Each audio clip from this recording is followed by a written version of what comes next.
Saudara-saudari yang terkasih, sesuai dengan hukum Taurat Musa, setiap anak laki-laki Yahudi harus disunat.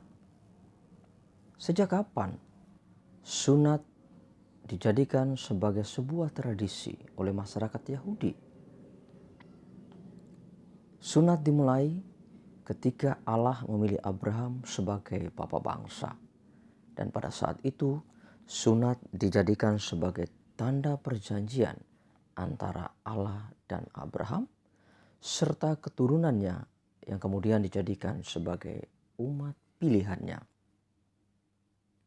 Hal itu ditegaskan di dalam kitab Kejadian, bab 17 ayat 10 sampai 12. Inilah perjanjianku yang harus kamu pegang, perjanjian antara aku dan kamu serta keturunanmu, yaitu setiap laki-laki di antara kamu harus disunat. Haruslah dikerat kulit katanmu, dan itulah akan menjadi tanda perjanjian antara aku dan kamu. Anak yang berumur 8 hari haruslah disunat, yakni setiap laki-laki di antara kamu turun-temurun. Yesus juga menuruti tradisi orang Yahudi. Ketika dia dilahirkan dan genap 8 hari, ia dibawa oleh orang tuanya ke bait Allah untuk disunat. Hal itu ditegaskan di dalam Injil Lukas bab 2 ayat 21. Dan ketika genap 8 hari dan ia harus disunatkan, ia diberi nama Yesus, yaitu nama yang disebut oleh malaikat sebelum ia dikandung oleh ibunya. Pertanyaan penting bagi kita, mengapa kita yang mengikuti Kristus saat ini tidak diharuskan untuk sunat? Di dalam perjanjian baru, terutama dalam Kisah Para Rasul bab 15 ayat 1 sampai 21, dalam sidang Yerusalem, persoalan sunat juga dibicarakan secara serius. Namun Paulus dan Barnabas secara tegas mengatakan bahwa orang yang bukan Yahudi yang mau mengikuti Kristus tidak perlu disunat dulu. Mengapa tidak disunat?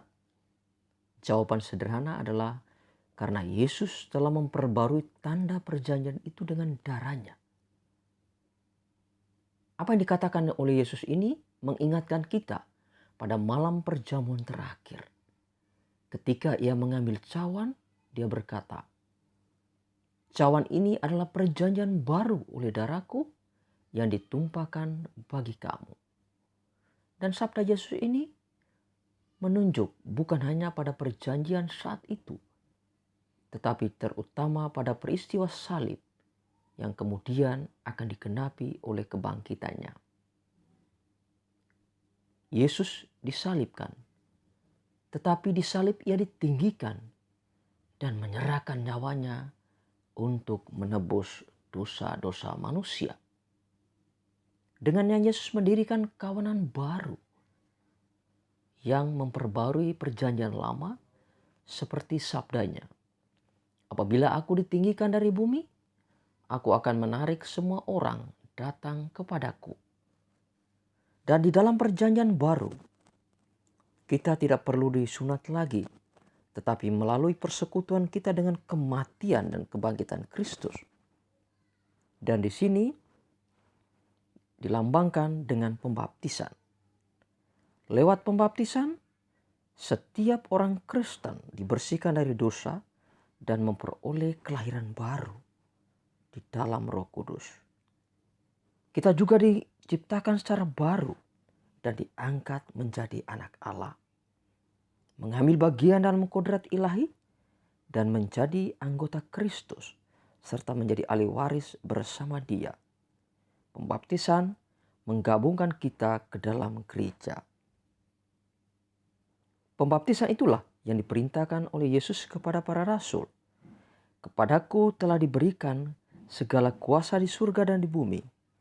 Karena itu pergilah, jadikanlah semua bangsa muridku, dan baptislah mereka dalam nama Bapa, Anak, dan Roh Kudus, dan ajarlah mereka melakukan segala sesuatu yang telah kuperintahkan kepadamu.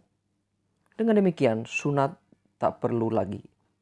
Kedudukannya telah digantikan oleh pembaptisan dalam kematian dan kebangkitan Kristus.